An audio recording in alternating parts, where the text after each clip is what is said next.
বাচ্চা সলিড শুরুর যে 7 দিনের সিরিজটা আমি শুরু করেছি, আজকে কিন্তু তার ডে 5। আর আজকে ডে 5-এর যে ব্রেকফাস্ট, লাঞ্চ, ডিনারে আমি যা যা দিয়েছি সেই সবটা নিয়ে থাকছে আজকের ব্লগটা। তো এই মিনি ব্লগে তোমাদের ফার্স্ট দেখাই ওর ব্রেকফাস্টে কী দিয়েছিলাম। তো এখানে ওকে আজকে প্রথমবার দিয়েছিলাম আমি নেশপাতি পিউরি। তো এই নেশপাতি পিউরিটা আমি যেমনটা অর্ধেক দিয়েছি, কারণ অর্ধেকটা আমার বাচ্চার জন্য এনাফ।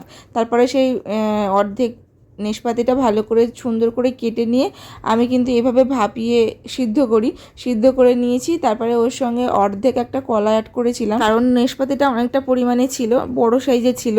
আর তার সাথে অর্ধেক কলার মাঝখানে যে দানার অংশটা সেটা কিন্তু ফেলে দিয়েছিলাম। তো এইভাবে ব্রেকফাস্টে কলা আর নেশপাতির একটা পিউরি ওকে বানিয়ে দিয়েছিলাম। দুপুরবেলা লাঞ্চে নিয়েছিলাম বিট, আর বিটের অর্ধেক অংশ দিয়েছিলাম। তার সাথে দিয়েছিলাম একটুখানি আলু আর ডাল, চাল। আজকে আমি ওকে একরকম ডাল দিয়েছি, মাঝে মাঝে কিন্তু আমি ওকে দুরকম ডালও দিই। তো আজকে একরকম ডাল মানে মুসুর ডাল দিয়েছিলাম। আর তার সাথে ছিল একটা ডিমের 1/3 হোয়াইট অংশ, কারণ বাকি কুসুম তো এখন খেতে পারবে না, কুসুম এখন দেওয়া যাবে না।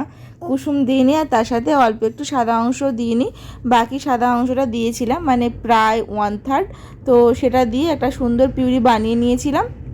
আর এই রান্নাটার পরে আমার বাবুর যে খাবারটা দেখতে এত সুন্দর হয়েছিল। আর হ্যাঁ, এটা কিন্তু যথেষ্ট হেলদি। এখন যে রেসিপিটা তোমাদের সঙ্গে শেয়ার করব সেটা কিন্তু ডিনার রেসিপি না, এটা একটা পিউরি। তো এটা তোমরা সকালেও খাওয়াতে পারো, দুপুরে খাওয়াতে পারো, যখন তখন খাওয়াতে পারো।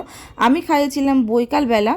তো এখানে আমি একটা আম নিয়ে নিয়েছিলাম, আর আমটা কিন্তু ওই যেদিকটা আঠা বের হয় সেটা কিন্তু কেটে আমি প্রায় 1.5 ঘন্টা, মানে 1 ঘন্টা 1.5 ঘন্টার কাছাকাছি জলে রেখে দিয়েছিলাম, নাহলে কিন্তু আঠা থাকে ওর মধ্যে।